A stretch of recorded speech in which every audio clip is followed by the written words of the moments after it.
Naan is an Indian flatbread that is traditionally baked in a tan or oven, a very hot clay oven.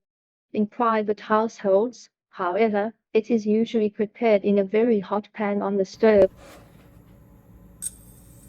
Naan bread is soft, fluffy and chewy, whereas pita bread is denser and has a slightly crispy texture on the outside.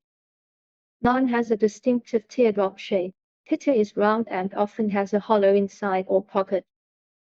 Naan is always sprayed with butter or ghee before serving. The soft and pliable bread usually takes the place of utensils for scooping curries, sauce or dry dishes such as tandoori chicken.